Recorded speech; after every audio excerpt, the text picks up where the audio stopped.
Hey guys, what's up? You guys are hearing me, right?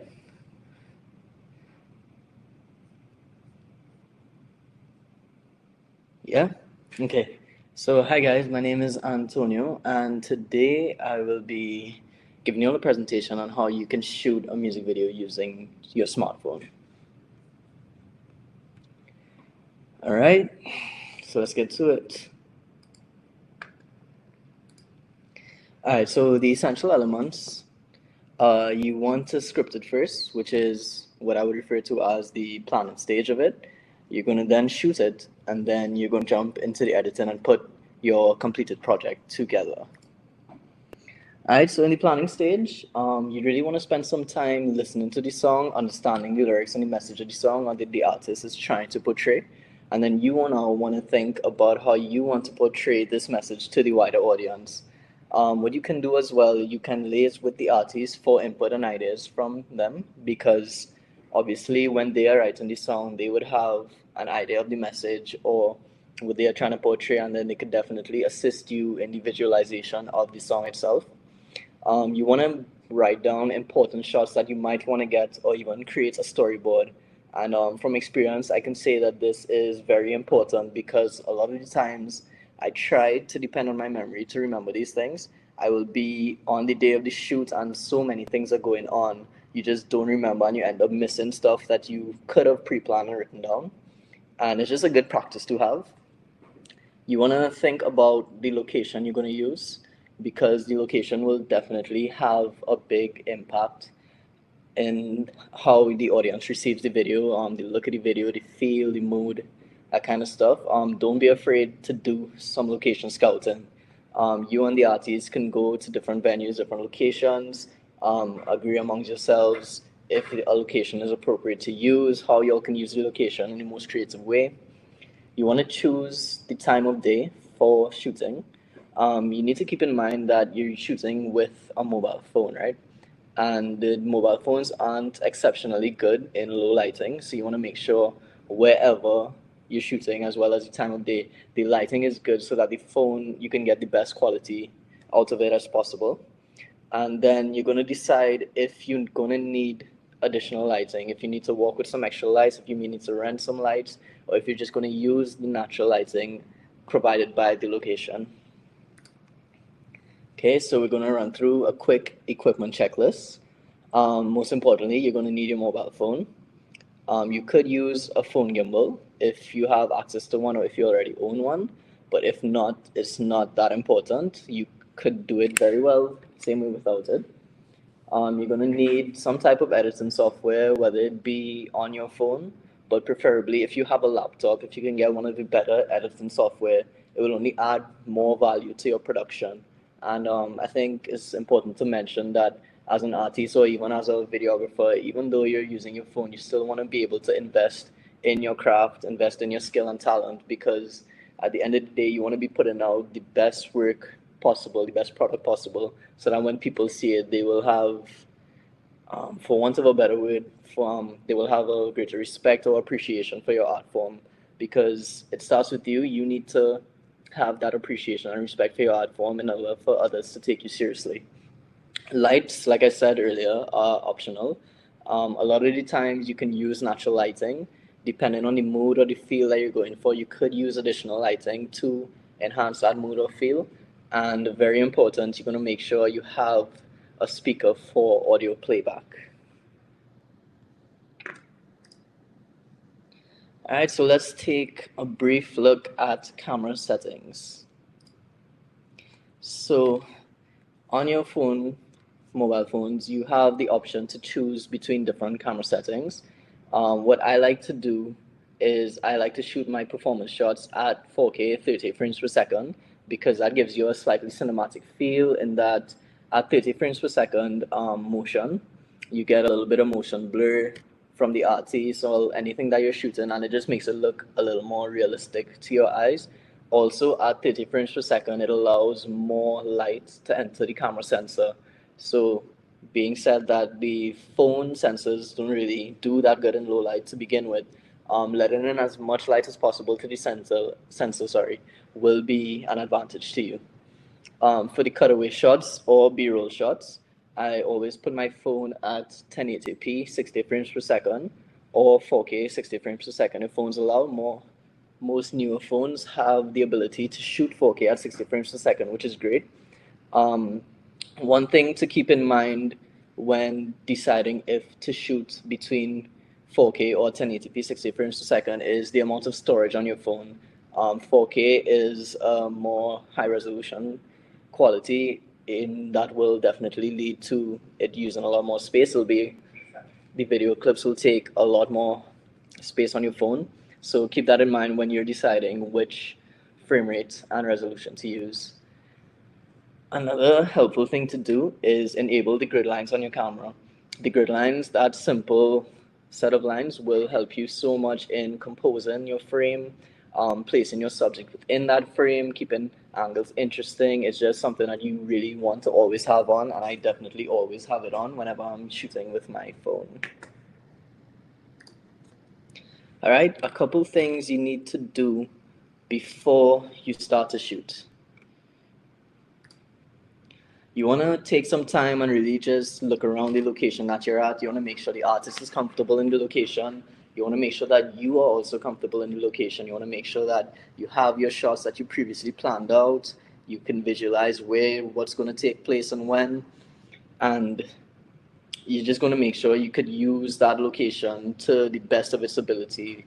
For example, I have done a couple shoots where we just had one location, but in that one location, we were able to set up 3, 4 different scenes just because we took that time to look around and see, okay, this could look a little bit different from this could look a little bit different from that.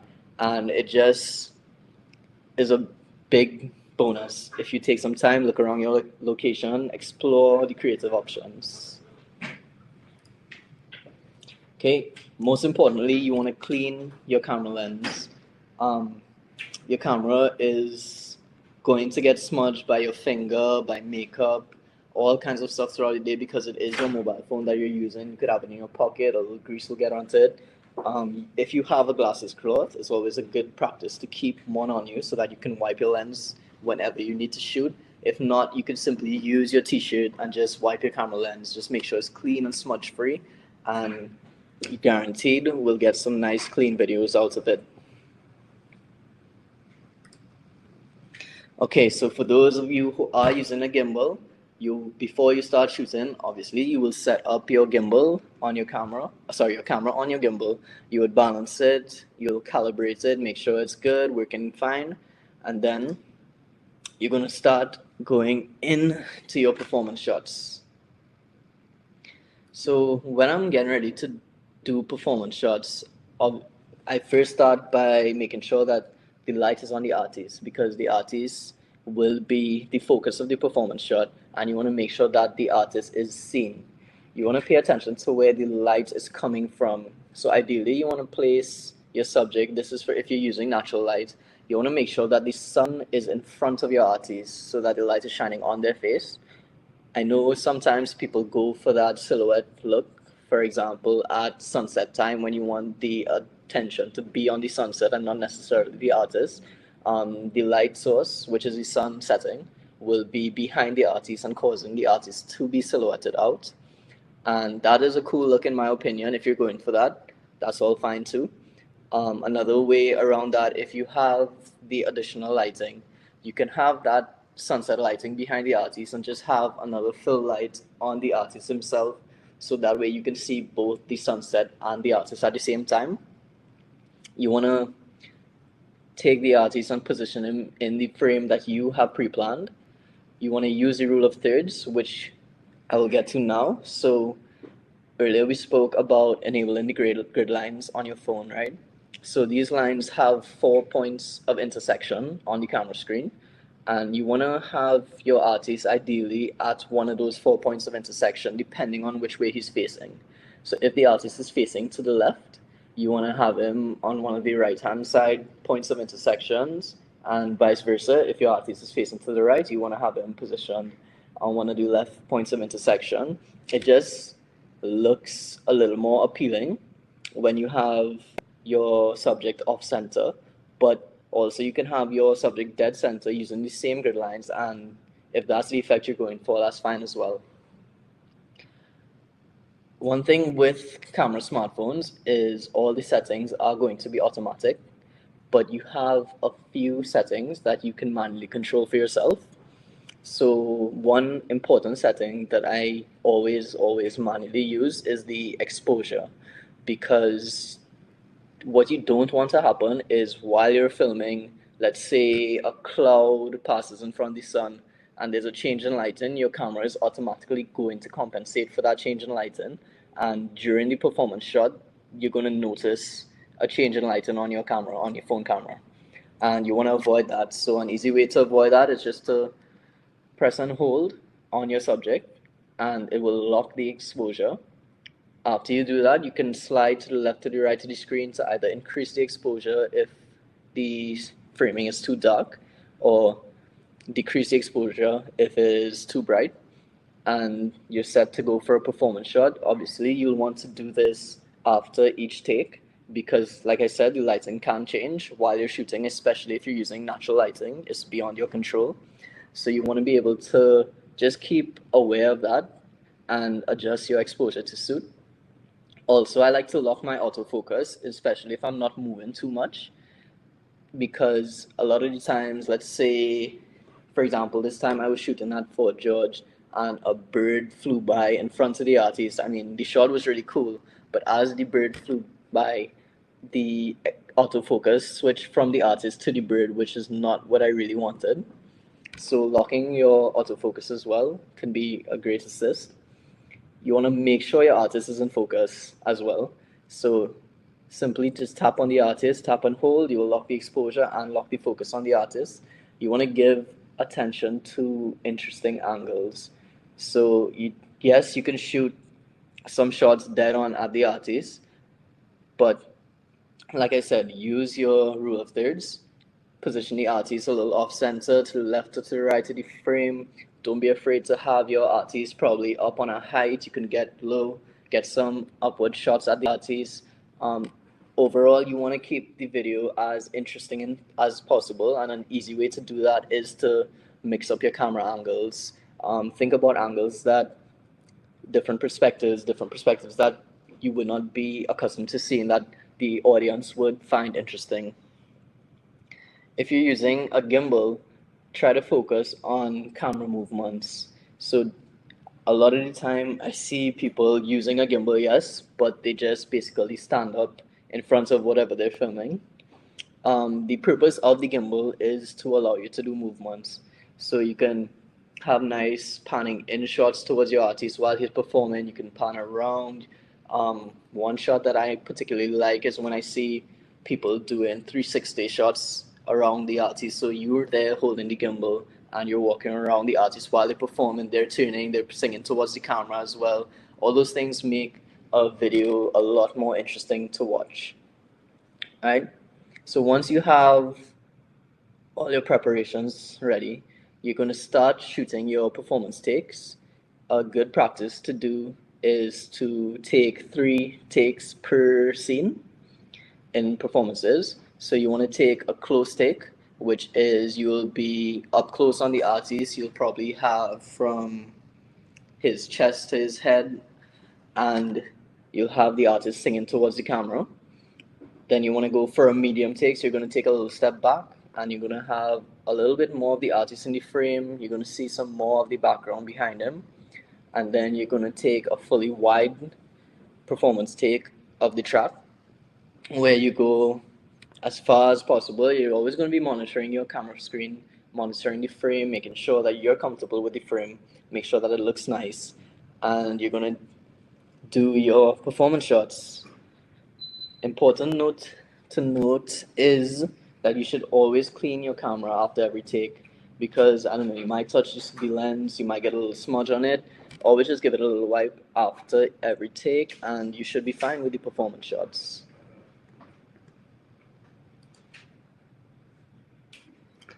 Alright, so let's get into the cutaways and B-roll. So this is actually my favorite part of music video shoots, because to me this is how you get to add the aspect of storytelling to the video with your cutaways and B-roll. Well, first you want to switch your camera settings to 1080p 60 frames per second or 4K 60 frames per second if your phone allows for it. Like I said, the 1080p 60 frames per second is fine. The 4K 60 frames per second is a higher quality. It will take up some more space, but you get a crisper image. So if you can afford to do it, I would recommend that you do it. You're going to start shooting the cutaways that you've pre-planned. And a lot of the time, you don't need to stick to the plan. For example, if you see something that you may not have planned and you think it can work well with the video, go ahead and shoot it. A good practice that I also employ is that I always overshoot. So even though I have my plan, I still take as many shots as I can. Look out for new ideas. Just keep shooting. Like, you don't want to reach to the edit and you run out of footage while editing. You always want to have more than you need. All right. So after we have done the shooting, we're going to go into the editing. So I have a music video that I had shot on my iPhone in here. Let me share the screen with you so you can see. Okay, before I go to this, does anybody have any questions so far?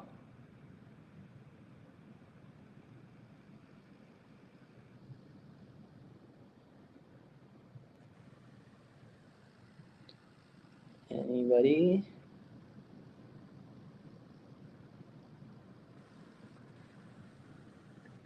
Okay, well, let's just jump into the editing segment.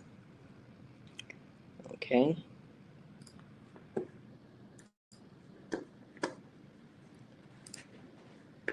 All right. So here is a completed timeline. We have the artist featured in this one. His name is Kyla. And I'm just going to go through a couple of the things that I would have mentioned earlier. So we have our shots, which were shot in 4K 30 frames per second. This is the first medium shot that we shot.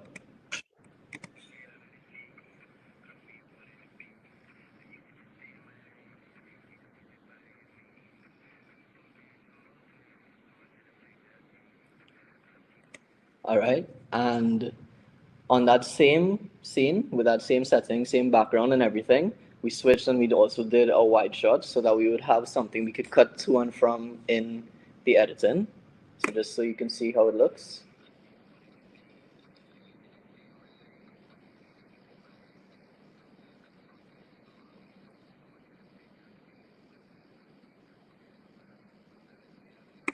All right.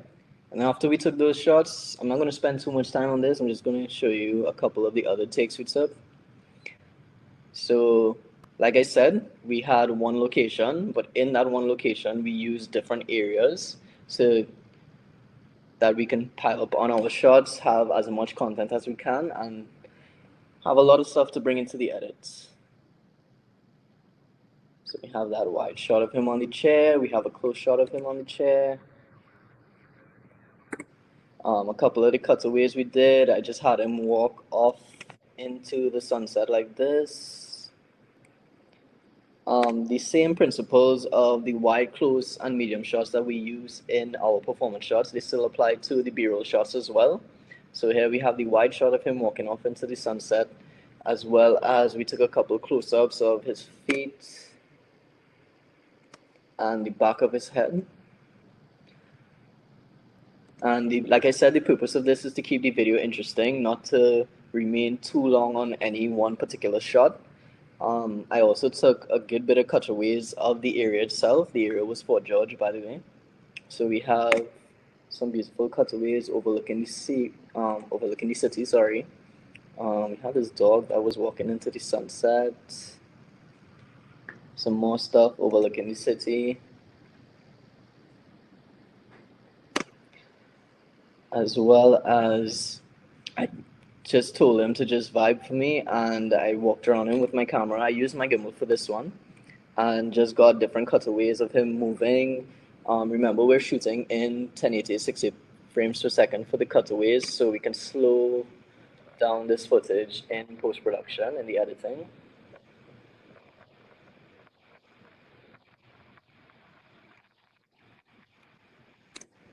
Okay. So after you have compiled all your footage and brought it into the editor, the next thing you want to do is synchronize your footage with the audio. So I have that already done here, but I can just give you a brief overview on that process. The program I use is Final Cut Pro. I know Adobe Premiere has a multicam feature, but I believe you need to pay for it because it's a third-party plugin. But Final Cut Pro has it built in, so I love that. My first layer is going to be the audio track. Then I'm going to start taking my performance shots and bringing them down to the other tracks here and syncing it. Generally, auto sync works very good once the speaker is loud enough and the camera is picking up the audio clearly. You can just automatically synchronize all your clips, or you could just manually sync it by playing a clip and just setting a marker on a beat and lining up that beat with your audio track here. So this purple marker here is that marker for the beat, and I lined up all the tracks to it. So when you play each track, it'll be perfectly in sync with the audio.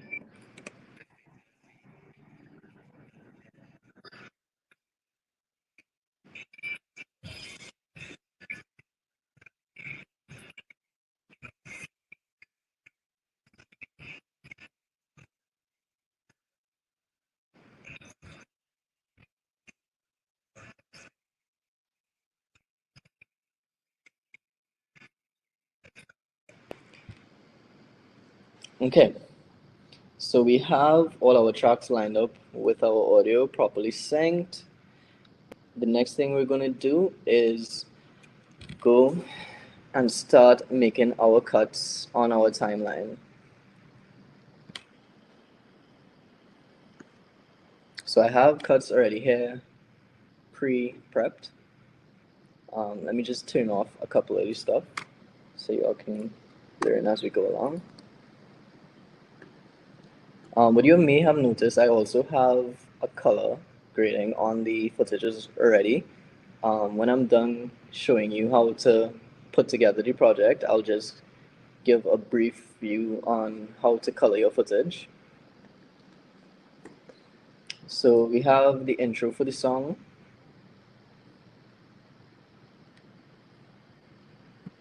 What we did, since the artist is not singing during the intro of the song, we want to have those shots to kind of establish the location, establish the feel of the song, and we have our cutaways playing in the beginning.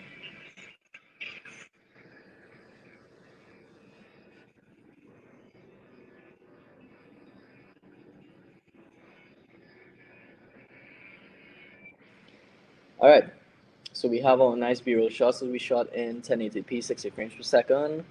We slowed it down to 50%, so we get that nice slow motion walking into the sunset right before he's about to start rapping his verse. Okay, one cool feature in Final Cut Pro is you have the option to see all your angles once you have synced it up, and it's a pretty convenient feature if you ask me. So you could actually let the song play, and in real time you're seeing all of the angles. Depending on your computer's processing power, it will stick a little bit, and that helps decide what shots you want to cut to at what point in the song. So we're going to take that off for a little bit.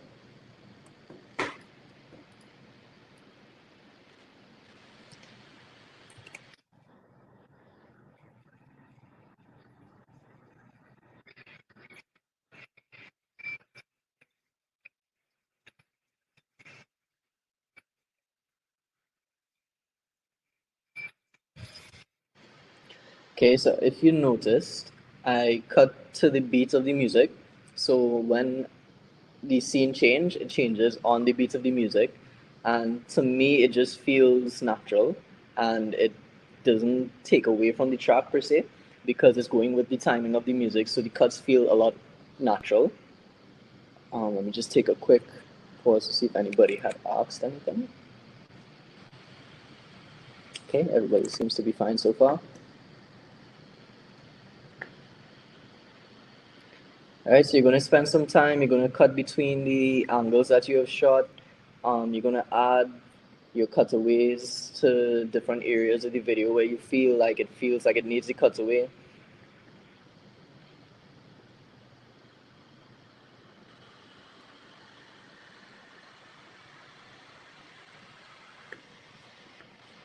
Okay.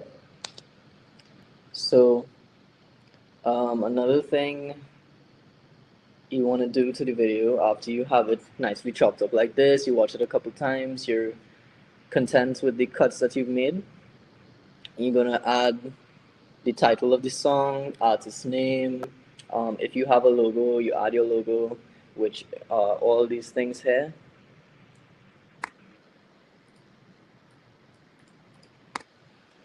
So we add the artist name here. We add the name of the song. Well, I just included the shot on the iPhone 10 because that's the phone I used to shoot this video in particular. And we have my logo. Okay. So once you've lined up your cuts, you've added a little fine details to it. Next, you want to add some color to the video. Because you're shooting on a smartphone, there is going to be a lot of color on the actual recording itself because stock camera phones don't shoot in a flat profile, but you could still enhance the color to add a mood to it. So let me find a good example. Okay, so we're going to use this shot with him over the city. Okay, right now there is color effects that I added to it, so I'm just going to take off everything. So this is how the shot looks straight out of the iPhone, which looks really good in my opinion. Same way, it's just I wanted to add my own little touch there, make it a little more moody. I use my tool, the color wheels first.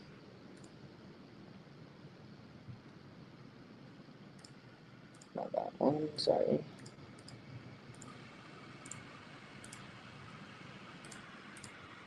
Okay.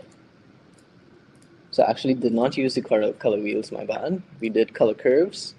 Because like I said, the shot is already properly exposed, so this is just to add a little more moodiness to it. So when we take off the color curves, it looks a little bit flatter. What I did, I added a slight S curve. I pulled down the shadows a little bit here. I boosted the highlights a little bit here. You just need to be careful with this because you don't want to make the clouds disappear. And I crushed the shadows a little bit to give it that faded look. After the color curves, I just played with the hue and saturation a little bit.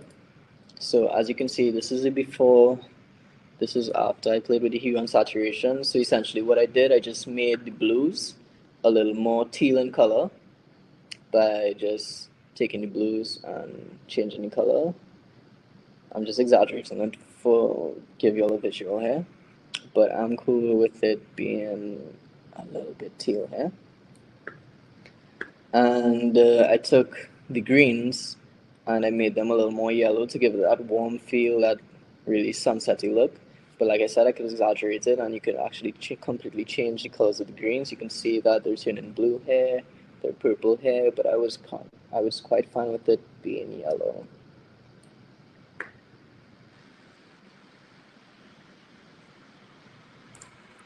Okay, and once you do one clip, because you're shooting with the same camera phone, you can just copy and paste the effects to all your other clips, which I did. You might just have to make a couple minor adjustments depending on the lighting of the other clips. So for example, this one here, which I was speaking to you all about, the silhouette look, the light is coming from behind him, so his face and the artist would be a little bit darker.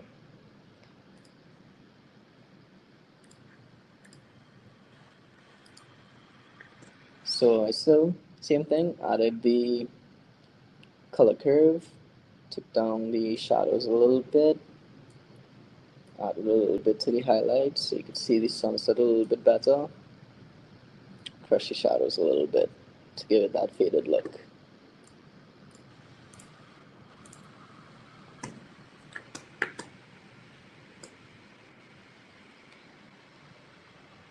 One quick trick I could show you guys, if you shot it a little bit too dark, so I'm just take out these effects, just leave color wheels. So let's say you shot and it came out like this, which most of the time it will because there would be no light on your subject. A quick and easy trick to add some more light to your subject is to just boost the midtones a little bit. And you get to see your subject a little better without having to compensate by reducing your highlights or blowing out your highlights for this case. I'm just going to reset this.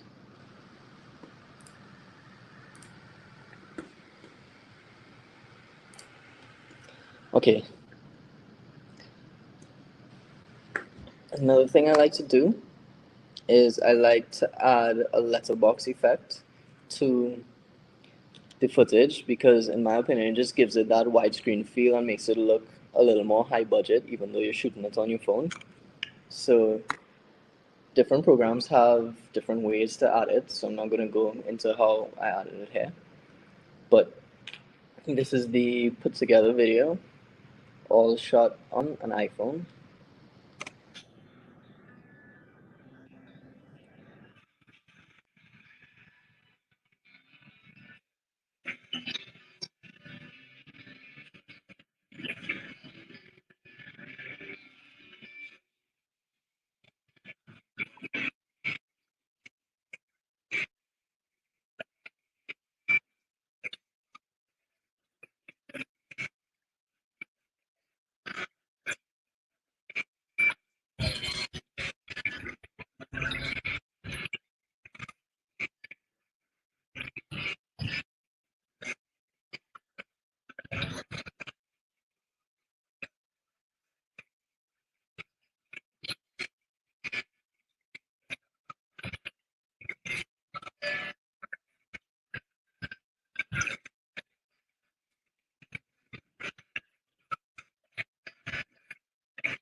Alright, guys, so that's it for the presentation aspect of this. Does anybody have any questions?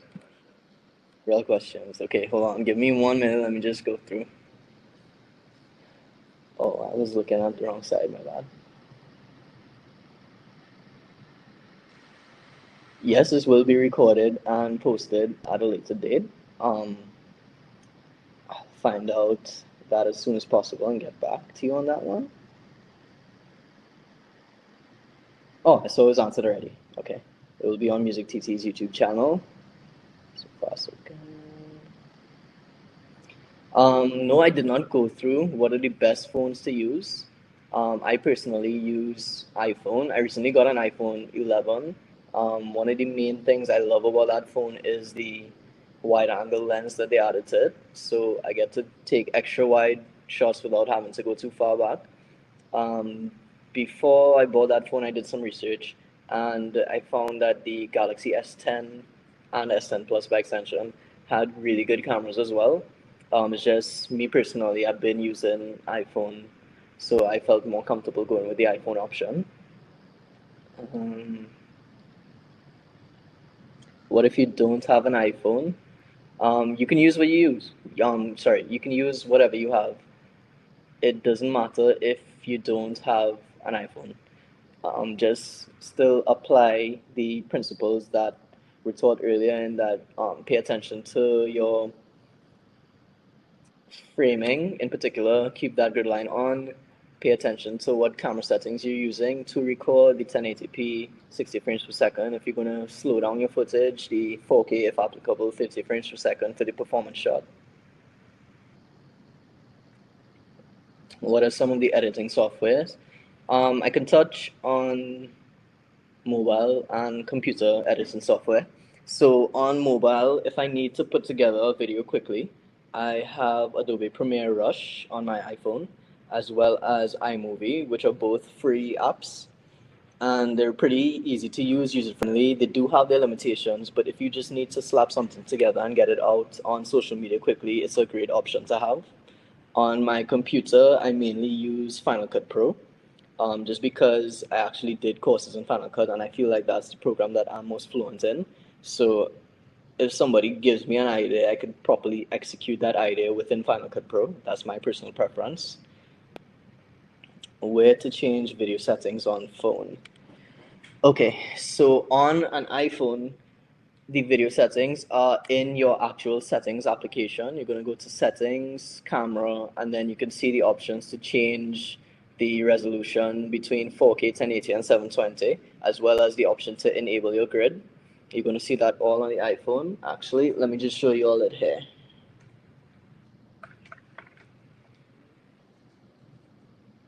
Okay, so on the iPhone, you're going to go to your settings tab. You're going to scroll to camera, and then you have all your camera settings there. Alright, are you all seeing it okay? Alright, so you have your resolution settings, you're having your grid lines and formats, which you don't really need to deal with formats.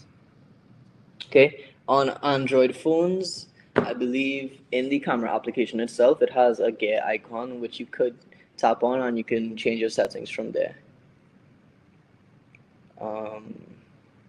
Next question.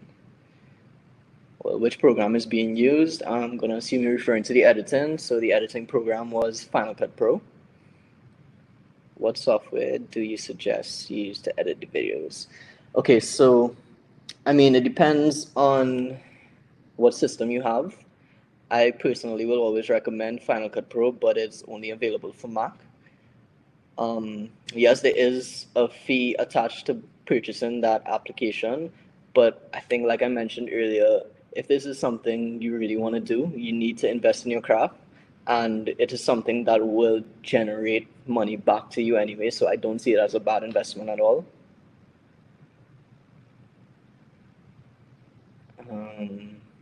Which software is most basic for beginners? Okay. Most basic for beginners. I mean, I've seen people do really good music videos on Windows Movie Maker already. Obviously, there are limitations to that, and that the most you could do on on Windows Movie Maker is cut up the edit. But if you have a Mac, I would recommend starting off with iMovie if you're very new to it and just want to get a feel for it. If you're not sure if you want to purchase Final Cut, once you get a feel for it, go ahead and purchase Final Cut. There are so many tutorials available online for free that you can use to just build and expand your knowledge on the program, and just practice makes perfect. So keep practicing and you will get better.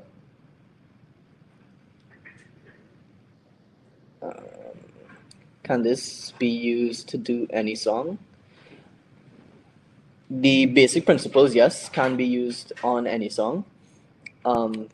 Different songs will have different planning.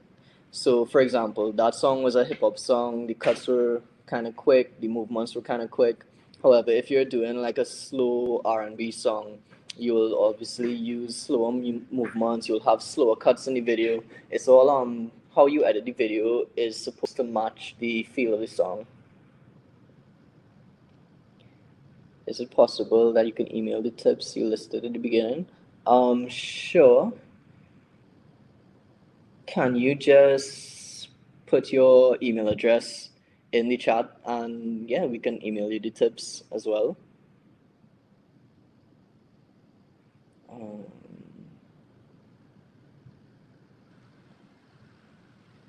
Was it the telephoto lens on the final shot? 1 second, let me just check to see what that final shot was. No, it actually was not the telephoto lens. It was just the regular standard camera on the iPhone 10. I actually don't use the telephoto lens that much, to be honest. The whole video was shot just using the main camera and not the telephoto lens.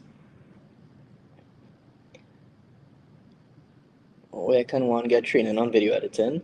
Um, Training is out there everywhere on YouTube.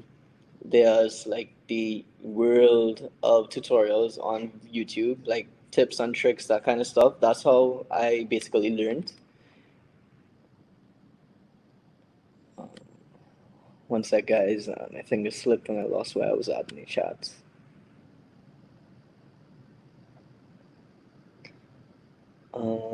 Is the iPhone sucks? Is the iPhone able to do manual exposure, ISO aperture, etc.? No. Well, yes and no. So, Kevin, the iPhone is able to do manual exposure, but you have no control over the ISO and aperture in the stock camera application. However, there are third-party applications that you can buy, such as Filmic Pro, that give you a lot more control over ISO exposure and aperture. Recommend a file type and size for uploading to YouTube. Okay. Well, the iPhone, when I export, I always export at H.H264. Or is it H.264? And MP4 format. I always try to export in the highest quality possible. So if I shoot the entire video in 4K, I will export it as a 4K video. But in this situation where we shot in 4K and 1080p, I will export it as a 1080p video, which is not an issue at all because the 4K footage will be downscaled to 1080p and it will still be super high resolution and clean and crisp, so you don't lose any quality by doing that. What editing software can be downloaded for free on Android? That one I'm not 100% sure on because I have an iPhone and I've been using iPhone for most of it. The webinar to onset for my next shoot if possible. Sure, you can send me an email. Or Kevin, you can leave your email and I will contact you. Because I do have a couple things lined up, but I know with the whole coronavirus situation going on, we try to keep the numbers like extremely limited. So it's really just artists and essential people right now. But if it does allow for it, I will be happy to have you along.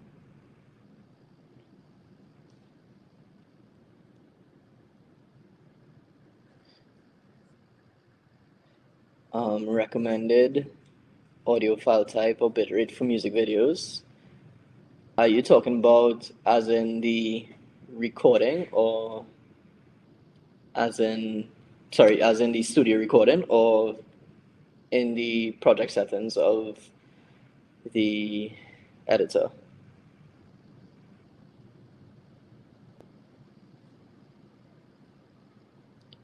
So I guess I'll just hold on for an answer to that before I come back to that question.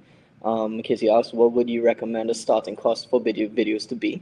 Okay, that is such a broad spectrum there. A lot of things I take into consideration when putting together a cost for a video is, all right, for one, do we have to pay extra talent? Do we have to pay dancers? Do we have to pay a makeup artist? Do we have to pay extra people to be on set? Or does the artist have good connections and have friends who are willing to do those things for free? That's one thing you need to take into consideration. When with regards to the location, you're gonna have to know if you're paying a fee to use the location or if you're getting to use the location for free. All those things would tie into your total cost for doing a video. So that's why I say it's a really big variable. Me personally, I compromise a lot with up and coming artists because I understand that they won't have an exorbitant budget to shoot a proper music video. So I don't mind compromising once I believe in your music. Once I believe that me investing my time into this project with you would actually go somewhere. Um, so I can't really give you a definitive answer for recommended starting cost because there are so many variable factors into there, but those are some of those factors you could keep in mind.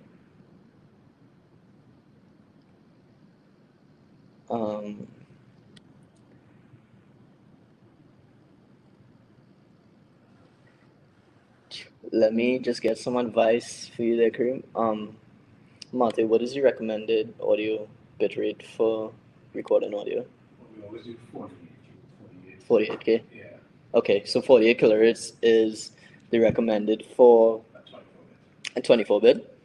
And well, how it is, an artist will send me their already mastered track, so that doesn't really impact the editing because once you import it into the editor, it kind of automatically matches up whatever it was recorded at.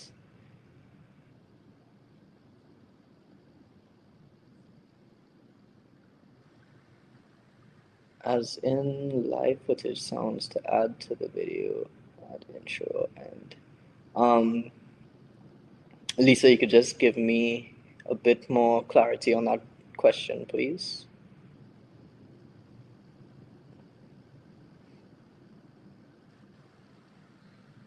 Oh, suggested for audio and filming additional devices. Having a external audio recorder is always good, but if you're really keeping it to the constraints of using your phone, you can. There are a lot of third-party microphones that you can buy to attach to your phone, so like you can get a shotgun microphone and attach it to your phone if you wanna. For example, you're shooting by a river and maybe for the intro or the outro, like you said, you wanna have that sound of the stream running. You could actually record that live. You could record birds chirping in the forest where you're shooting, that kind of stuff. I mean, you always have the option of using sound effects in the edit as well too, but recording your own stuff is just as cool. What would you recommend for actual lighting, especially when the subject is behind the sun, without having to edit and post? Okay, so like the easiest fix is if you have, let's say, 2 or 3 persons with you on the shoot, Kevin, you could actually just have them turn on their phone lights and have them around you and have them shining that light onto the artist. If you actually have video lights, that's also perfect to use in that situation. But something as simple as just using an extra phone light that could make a huge difference when shooting the video. What computer specs do you recommend for a first-time video editor? I think for a first-time video editor, you need to understand that video editing does put a toll on your computer and does require an amount of processing power. So I would say your computer should have at least 8 gigabytes of RAM for the least, and probably an i5 or i7 processor should be fine if you're now starting off. About shooting at nighttime. Have you ever? And what was your experience with the iPhone? Okay, so like I said, the phone cameras are not the best at nighttime. You will get grain, you will get noise in the image, especially if you're shooting with your mobile phone. What you can do to compensate for that is use effects, use overlays over the footage to kind of hide it or make it look almost intentional. There are a lot of free overlays available on YouTube as well as other sites that you can download and use on your videos. And it will make the video interesting the same way. And to me, it will just take away from the fact that the footage looks a little bit noisy. In low light setting, outdoors or even indoors.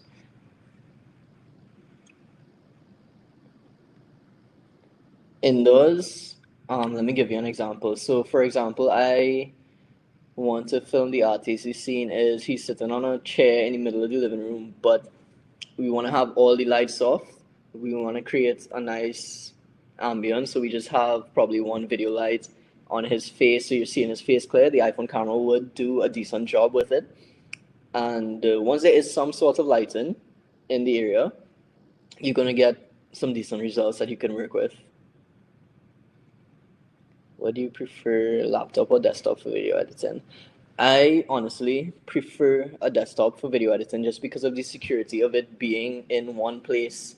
Um, a lot of desktops have modular parts so that you can add more RAM to it, add more storage to it. You can modify your desktop. There's less of a chance of anything going wrong with a desktop. However, based on my lifestyle, I'm always on the move. I had to get a laptop to be able to do editing as I'm on the move. Otherwise, my jobs will just keep piling up on me. So I do prefer using a desktop, but because of my lifestyle, I'm kind of forced to use a laptop for most of my editing.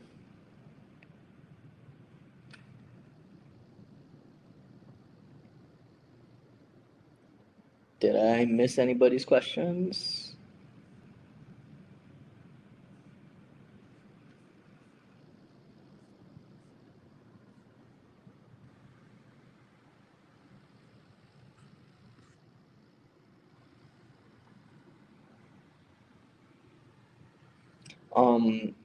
Can't remember if I replied to the person asking about the file size and type for uploading to YouTube.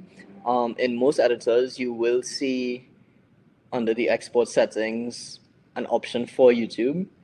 I never use that setting because that just it compresses the video a lot and you don't want that. So I rule of thumb generally I just export at 1080p, 24, and highest quality. H.264, which is an MP4 file, and you get a really, even though MP4 is a compressed file, you still get a really good, you still get really good image quality out of it, and especially if you're watching it on a mobile device, you can't see any flaws at all. Which gimbal would I recommend? Um, so right now I use the DJI Osmo Mobile.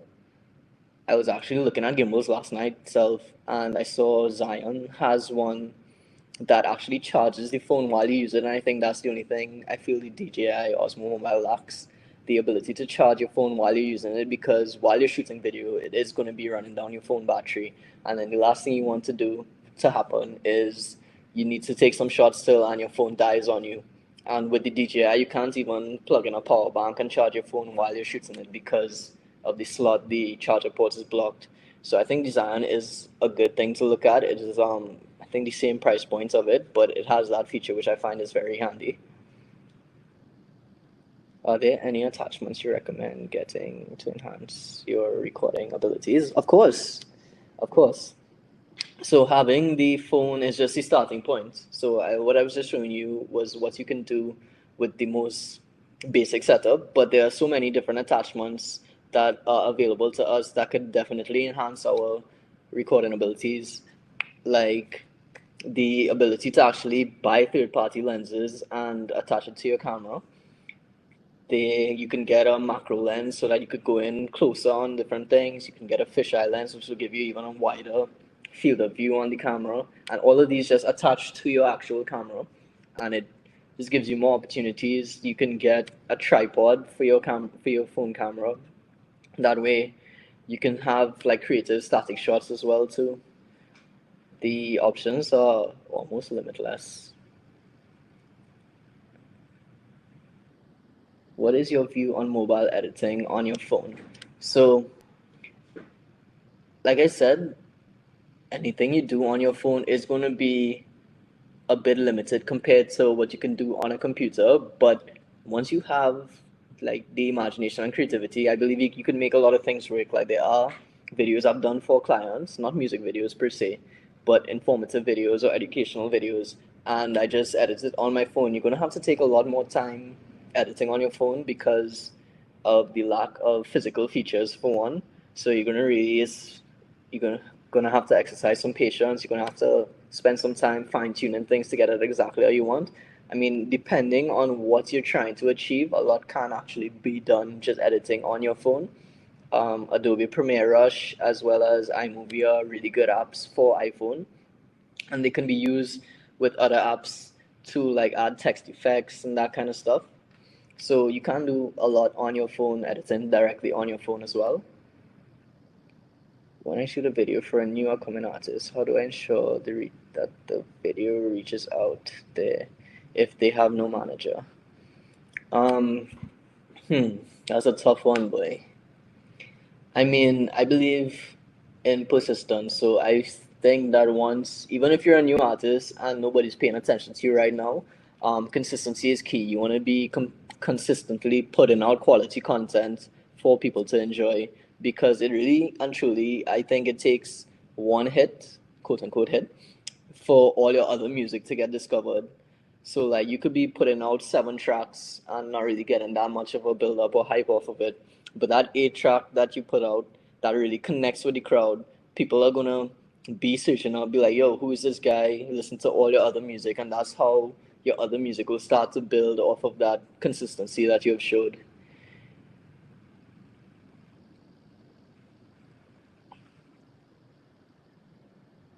Next question. When editing with so much different footage to sort, how do you approach assembling the timeline? Okay, so because I'm doing the shooting, I have an idea of what I shot. So when I bring the footage into the editor, I kind of know what I'm looking for already, and that was all kind of contributes to the planning stage that we spoke about at the beginning of the seminar. We planned all the shots we wanted to do. We kind of did a storyboard already. So now that I have my storyboard done, I'm essentially just looking for the shots to match the storyboard and line up with the track. And well, like I said, you're always open to shooting more stuff that you would see in the moment that you may not have pre-planned, and you just use your creativity. You spend some time moving around clips, see what feels right, and sorry, and yeah.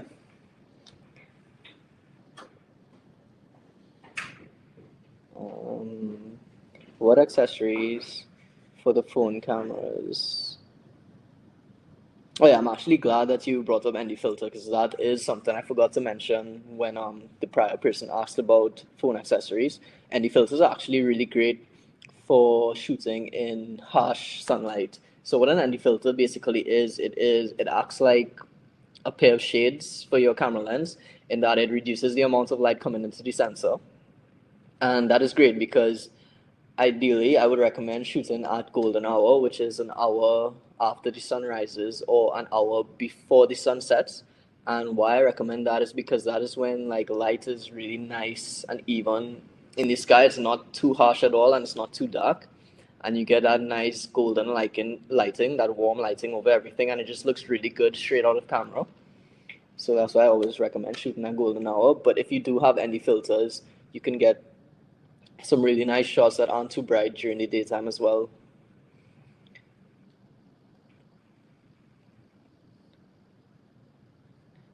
I do recommend Filmic Pro. I actually started using it about a month ago, and like I really love the control, the manual control that it gives you.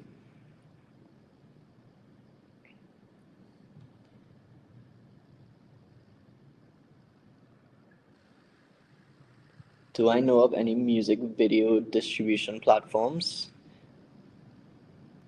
Um, Most of the time, the artist really handles that, not me. But I think a couple of them were Zojak, DistroKid distributes music videos as well, or just music? I mean, it's like YouTube and Vimeo distribution platforms. Yeah. I don't know about any others than just whatever users. Okay. That one I'll have to do some research, and you could do some research as well. But with regards to the distribution platforms,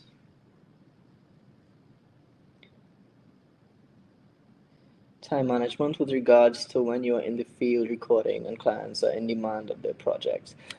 Boy, that is an issue that I do deal with. Sometimes sleep just has to be sacrificed. An important thing is to know your limits and try not to take on too many jobs.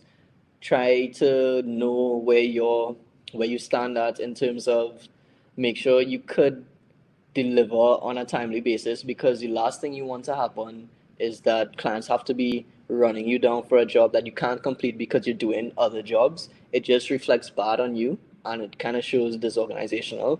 I mean, I've I'm guilty of doing that a couple times myself, but I have learned from it.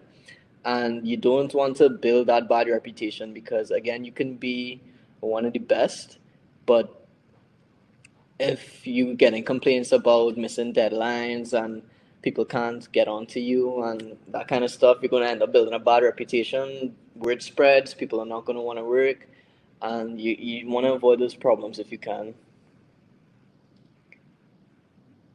Assembly footage. Do you keep a field notebook? I don't necessarily keep a field notebook. I just use the Notes app on my phone most of the time because I mean I'm comfortable doing that. Other people might actually need a drawn down storyboard or actual physical book to write in. That is all a matter of preference. But me personally, I would listen to the song and I would have the Notes app on my phone and I will just be jotting down ideas, different scenes that I'm seeing in my head, that kind of stuff. What software do I use to record for my on my iPhone? For the purpose of this seminar, I just showed using the stock camera app. But other than that, I use an app called Filmic Pro. It's not a free app. I think it was 15 US. But to me, it was definitely worth the investment because, again, it's my career and it's what I do. So it definitely is a tool that I need.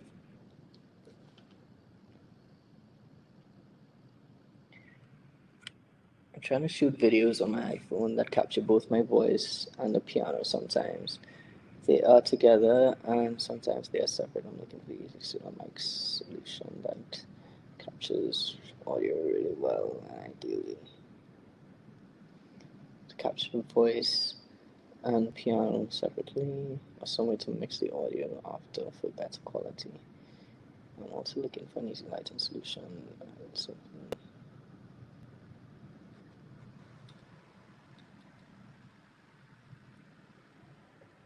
Sorry guys, this is a really long question. I'm just reading it. It would be the best, but it makes those little rings. With regards to the ring light, I actually like how those little rings in the person's eyes look. And the ring light actually gives you the best distribution of lighting on your face, in my opinion. But if you don't like that, that's fine too. There are light bars on sale as well as regular video lights that you can set up. Ideally, you want to have at least two video lights though, because how the ring lights it's a full circle, so it comes like light is coming from different areas, so it isn't too harsh on your face at any one point in time. But if you're doing video lights, you want to probably set up one a little off to the side of you on the right. Probably have one to the back of you to give you a little isolation from the background. But and with regards to, she's trying to. Oh, I'm just trying to understand the question, Maria. I think it was in what mic would you recommend? Oh, with mic. Is it that you're plugging the mic into like a full interface onto a laptop, or you're just shooting on the phone? Okay. Um, to record both the piano and voice, I mean, when I used to do videos similar to that with me playing the piano as well as singing, I just used the regular headset and I would rest it on my lap or tape it to the keyboard stand, and that way it captures. It's not too close to the piano and it's not too close to my voice, so it captures that midway straight into the camera itself. And I think that worked for me. I don't know if you tried that already. Another alternative is getting a shotgun microphone that you can mount onto the camera, but then you're going to need to get a tripod, and then you could set up your phone with the shotgun microphone and put it a little bit away from you, so that shotgun microphone is going to pick up a lot better quality of you singing as well as playing the piano. I hope that answers your question. Let me know if it didn't. Copyrights and rights to intellectual property of video editors and videographers represented in Trinidad. I actually don't have much knowledge in that aspect. Marty, you know anything about it? No, they are not represented in Trinidad. Yeah. Okay. Yeah, well, okay, look, I learned something from y'all today too. But yeah, like I've been in cases where I've seen not so much my videos, but people have used my photos for different things, and I've just had to let it slide because there is no way to really take it up in Trinidad just yet. For Windows or PC users, can you suggest some best practices apps for offloading footage from the iPhone? Downloading from iCloud sometimes kills resolution and painstakingly. Okay, I haven't used a Windows computer in a while, but if my memory serves me right, I think I used to have an app called iFunbox on my Windows PC, and that will give me access to the file storage on my iPhone. But I'm sure that's an easy fix. I think you could just go on YouTube and probably search how to transfer files from iPhone to PC, and they will have a bunch of recommended apps that are probably way more updated than the one I just recommended, because that is at least 10 years ago. I think you could use iTunes, just plug in your phone in iTunes, and just copy it. Oh yeah, right, yeah. On iTunes, when you plug in your phone, you could click on photos, and you could just literally drag and drop straight out of photos. I believe you can still do that. When you picture scenes in your brainstorming aspects of your process, how do you know where to go to get the visuals, outdoor scenes? That's where the location scouting comes into hand. Um, like you wanna like test out different places. So for example, and like you could be open to change. So one music video I did, I was thinking of a whole robbery scene, and we were thinking of where we can do it, and we were gonna go down Shagaramas to look for places, because there's an abandoned skate warehouse and stuff there. So we thought that might have fitted. But like while we were driving through Cocoreed, we noticed this abandoned yard with a whole like heaps of rubble and real scrap metal and wood and stuff, and we were like, yo, this would fit the video so much better, and we just ended up using there instead. So it's just about keeping your eyes open, just looking for different things, and like when you see a space, think of how you can use that space creatively to assist in your video. Social distancing, adaptation, how am I coping as a professional? um I'll be honest, like I have been going out, but I have been going out by myself, away from people. I've been employing all the practices to cope with this as far as I can know, in terms of constantly sanitizing, actually wear a mask while I'm outside. And the last week, I've just been collecting drone footage of Trinidad and Tobago because I want to do a really cool drone project, as well as for me, I sell footage as well too. So I'm stocking up on stock footage. I'm just taking it as an opportunity. But like I said, I go by myself most of the time. I'm far away from people. I barely interact with people. So I'm still implementing that social distancing. Job wise, a lot of jobs have been postponed. For example, we were supposed to, I can't call any company name, sorry, but we were supposed to do some activations for the last few weeks, and due to this coronavirus pandemic, everything has been postponed. So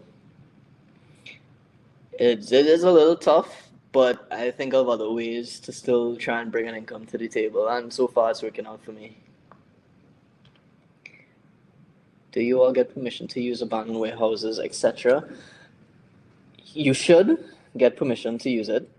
Um, Sometimes we don't know who to go to, and like if the person is like, if the place, sorry, is really, so like there are a couple like rundown houses we've used before where there like clearly is no owner, well, no owner visible or present or anything like that. So we do take a chance sometimes and just use places, but a lot of places do have obligations when you do that, and it just boils down to you having to respect the person if the person comes, because even if the person is not there and you go to do the shoot at that location, if the person comes and has an issue with it, you need to respect that it's their property, and you just have to respect their wishes. But that has happened to us a couple of times. How we handle it, we're always really polite.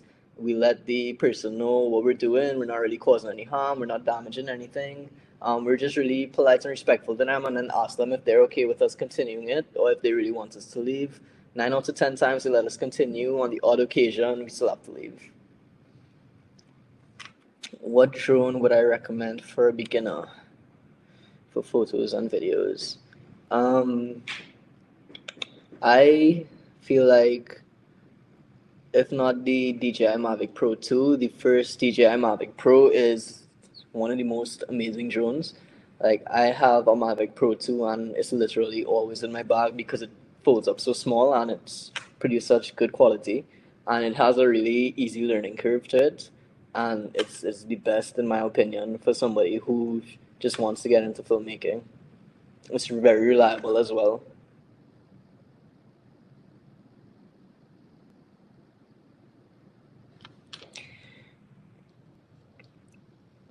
The Trinidad and Tobago diaspora, do you think we have a rich footage capture resource for the world market?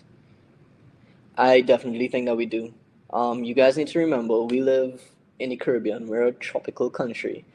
People in the US don't see what we see on a daily basis, and that's why what we have is so valuable. And that's why I like to just go out and get stock footage because a lot of big companies in the US say they want to do a tropical advertisement, it's a lot cheaper for them to just buy stock footage from somebody than to fly a whole team to Trinidad to shoot, if you understand what I'm saying. So yes, I do think we have a very rich capture resource for the world market.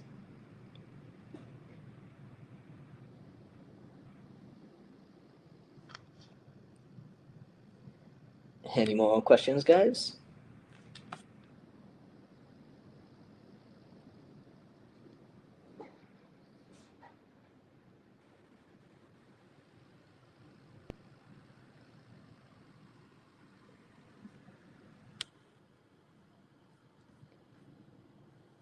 Just making sure that I didn't miss anything.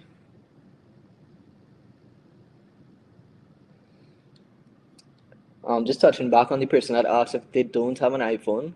To me, to an extent, it doesn't matter what phone you use. You just need to have a phone with a good camera. So you can take it upon yourself, do a little research on YouTube, find out for budget. My personal opinion on this actually is that Samsung. This is more price forward. Samsung, you can get a phone with a better camera for a lot lower price. Where if you use Samsung versus Apple, but the main reason I stay with Apple is just because the fluidity of it between my other devices. So I have my iPad, my Mac, that kind of stuff. That's the only reason I would not switch. But if you're looking to get a phone with a decent camera, you can try Samsung if you're on a budget. If you have the budget, iPhone is also really good. The implementation of third-party apps such as Filmic Pro and Filmora, those are really good to help you take full manual control over your phone.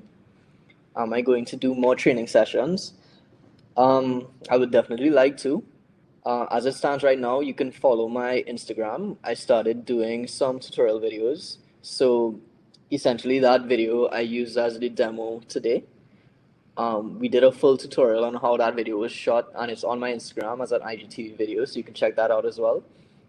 And I will be continuously posting these tutorials, especially during this time where we're supposed to be self-isolating and stuff. I have a lot more time to do these things, and I love the fact that you all are receiving this so well.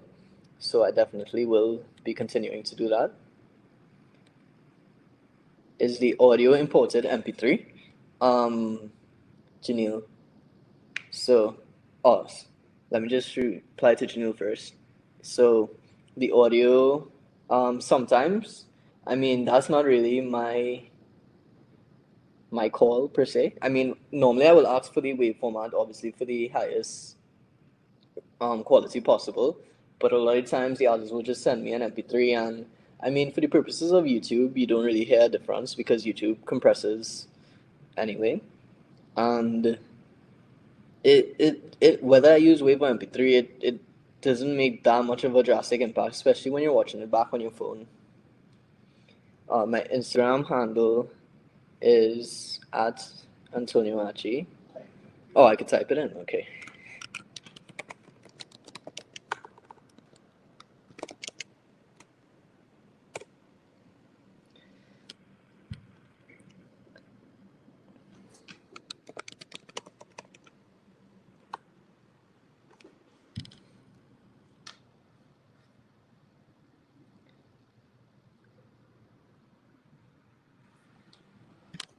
My Facebook page, sorry, which I will be uploading the tutorials to from now on, is a film by Antonio Achee.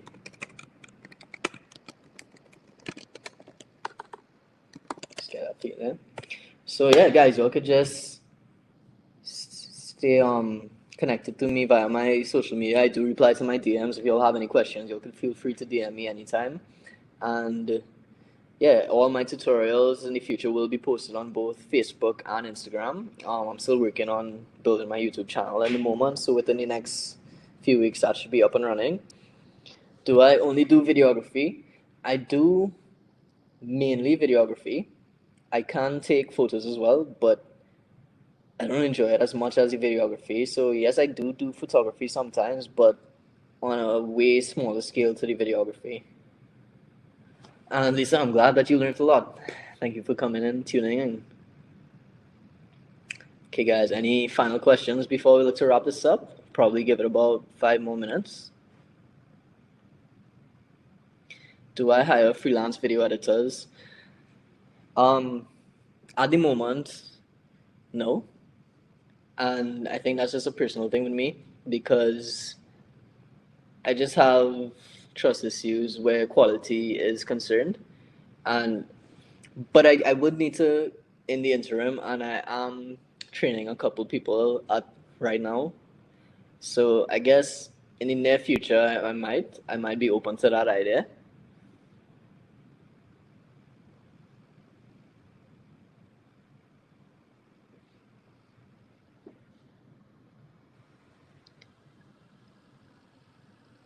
Any more questions?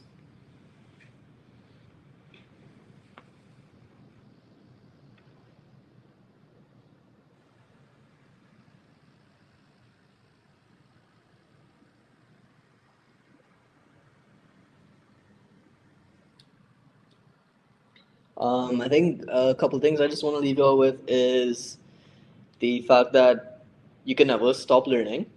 So you always need to be constantly trying to improve on your skills. So if you're really passionate, sorry, about shooting videos and you're using your phone to start off with, just spend hours on YouTube. Spend hours watching tutorials. See how other people are doing it. See what techniques they are employing. Um, Camera settings, composition, angles, everything. You can never know too much and you can never practice too much. So you always want to be shooting and editing something. Even if it's simple, like we are in quarantine right now, you have a lot of time home. You could, I don't know if you have like brothers or sisters, for example, have them do little skits, little stories, practice editing on your phone, practice editing on your computer, see which one works for you better. The way to get better is to be most comfortable using what you have. So you could be very fluent using your phone to film and edit videos, and that's great. Like you're doing a lot more than a lot of people. So keep practicing, keep editing, keep just learning. All right, guys, thank you so much for tuning into this. We will be signing out now.